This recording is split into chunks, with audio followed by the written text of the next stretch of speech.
Oke,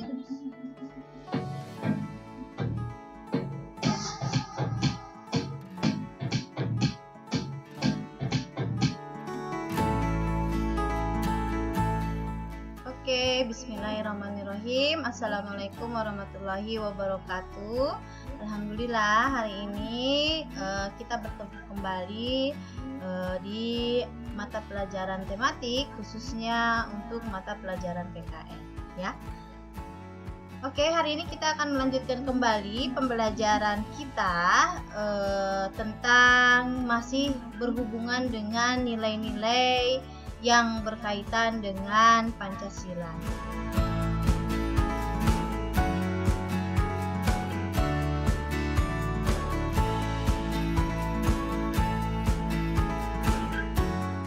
Oke, imtakun masih sama ya, seperti yang minggu lalu, masih berhubungan dengan surah Al-Ikhlas ya, yang artinya adalah katakanlah Muhammad, dialah Allah yang Maha Esa, Allah tempat meminta segala sesuatu, Allah tidak beranak dan tidak pula diperanakan, dan tidak ada sesuatu yang setara dengan Dia. Tadi yang dibahas masih sama tentang menganalisis penerapan nilai-nilai Pancasila dalam kehidupan sehari-hari. Oke, untuk hari ini Miss Cici akan membahas tentang bagaimana sih pelaksanaan nilai-nilai Pancasila tentunya dalam kehidupan sehari-hari. Karena Pancasila merupakan dasar negara kita, tentunya apa yang kita lakukan dalam kehidupan sehari-hari itu haruslah berkaitan atau haruslah sesuai dengan Pancasila ya. Kenapa Miss? Karena di dalamnya tentunya sudah diatur bagaimana cara kita bersikap, bagaimana caranya kita harus bersosialisasi antara manusia yang satu dengan manusia yang lainnya. Oke, apa sih contoh nilai-nilai yang terdapat dalam sila pertama? Yaitu yang pertama tentang beribadah sesuai dengan agama dan keyakinannya masing-masing. Contohnya yaitu misalnya umat Islam melaksanakan sholat 5 waktu. Selain sholat 5 waktu, tentunya ada pun ibadah yang lain seperti berpuasa di bulan Ramadan dan bertadarus. Untuk agama yang lain, contohnya adalah seperti umat Kristiani atau umat Kristen. Nah, biasa yang dilakukan adalah sekolah minggu ya. Nah, mereka biasanya sekolah minggu yaitu untuk beribadahnya mereka. Nah, ibadah yang mereka lakukan tentunya harus dengan ikhlas, tertib, dan disiplin. Di mana Miss tempatnya? Ya, tentunya di gereja. Sikap yang kedua atau nilai yang kedua yaitu memupuk toleransi antar umat beragama. Menghormati perbedaan yang ada pada umat agama lain, tidak menjelek-jelekan penganut atau ajaran agama lain, dan membina kerjasama antar umat beragama sehingga bisa menciptakan toleransi antar umat beragama. Yang ketiga, menghargai orang lain yang sedang beribadah. Contohnya seperti apa? Tidak membuat keributan ya pada saat umat lain sedang beribadah. Kedua, menghormati hari-hari besar agama lain yang sedang dirayakan, menghormati kitab suci agama lain sebagai kitab suci umat beragama. Yang ketiga, sikap yang ketiga atau nilai yang ketiga yaitu tidak memaksakan suatu ajaran kepada umat lain. Contohnya dengan meyakini ajaran agama yang dianut dengan teguh, tidak mengajak teman yang berbeda agama untuk beribadah ke tempat ibadah agama lain, tidak menekan dan bertindak kekerasan pada umat agama lain untuk berpindah agama. Kelima, yaitu kerjasama antar umat beragama. Misalnya adalah sukarela dan terlibat aktif pada kegiatan yang ada di lingkungan masyarakat, RT atau RW-nya, menghargai perbedaan agama yang ada di lingkungan kita, serta menghindari perselisihan antar umat beragama agar terciptanya kerukunan di lingkungan masyarakat, tentunya walaupun berbeda-beda agama.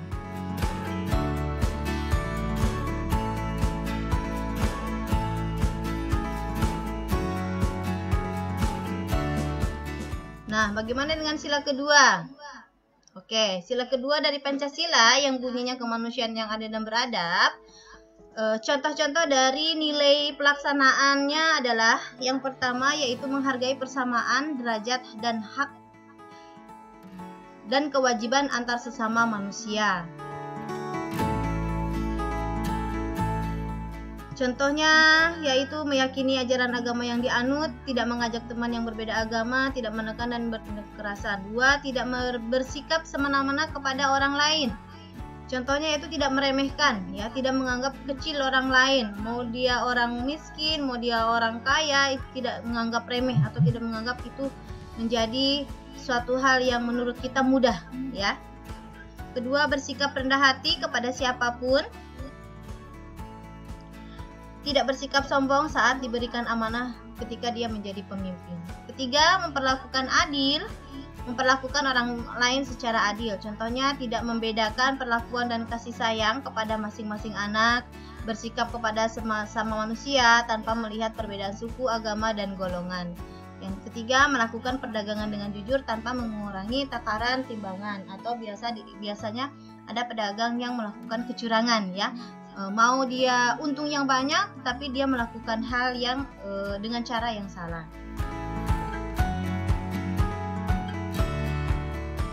Next, yaitu memiliki rasa solidaritas dan tenggang rasa yang tinggi. Contohnya yaitu menjenguk teman yang sedang sakit, memberikan sumbangan kepada korban bencana alam, menghibur keluarga, teman atau tetangga yang mengalami kedukaan.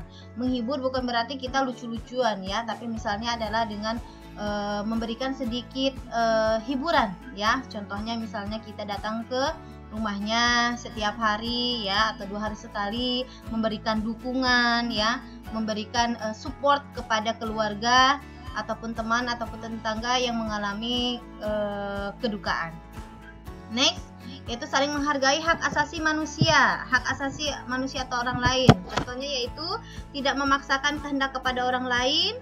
Ya, jangan memaksakan kehendak, orang tidak mau, jangan kamu paksa-paksa. Menghargai cita-cita dan pendapat orang lain, bertindak sopan, ramah, dan kepada siapapun. Miss, bagaimana kalau misalkan ada orang yang jahat kepada kita, ya? Kita tetap bertindak sopan dan ramah, ya, kepada dia. Walaupun dia tidak bersikap baik pada kita, ya, biarlah nanti Allah yang akan membalas. Oke, next. Sila ketiga Pancasila. Contohnya nilai-nilainya adalah yang pertama yaitu memiliki rasa cinta tanah air, bangsa dan negara. Contohnya seperti mengikuti upacara bendera. Nah, itu artinya kita memiliki rasa cinta tanah kepada bangsa kita sendiri. 2, bekerja sama dengan teman dan warga sekolah merawat dan menjaga tanaman. Ketiga, menggunakan produk dalam negeri, ya. Jangan misalkan kamu sering misalnya contohnya bolak-balik ke luar negeri, akhirnya kamu lebih senang kepada produk luar negeri. Sedangkan kepada produk dalam negeri, kenapa sih nggak mau, jelek deh. Nah, itu tidak boleh. Bukan tidak boleh, ya, tapi jangan bersikap seperti itu. Lebih bagus kalau kita menggunakan produk dalam negeri, artinya kita cinta kepada negara kita sendiri. 2, mengembangkan semangat persatuan dan kesatuan. Contohnya mengerjakan tugas, mengikuti kegiatan sosial, menjalin rasa persaudaraan dengan teman dari suku dan agama lain.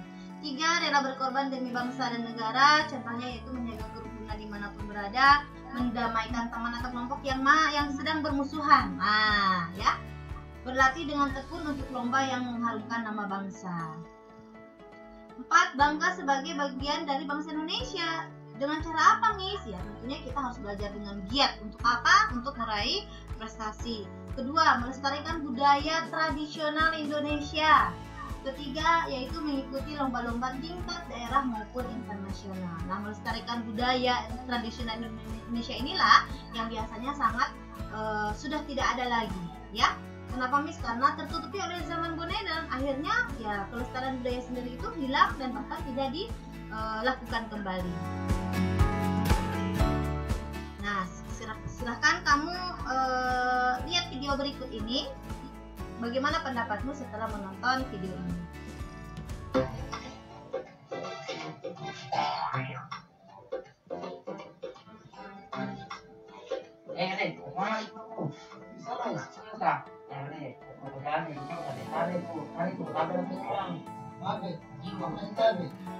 Tapi Bu, permisi.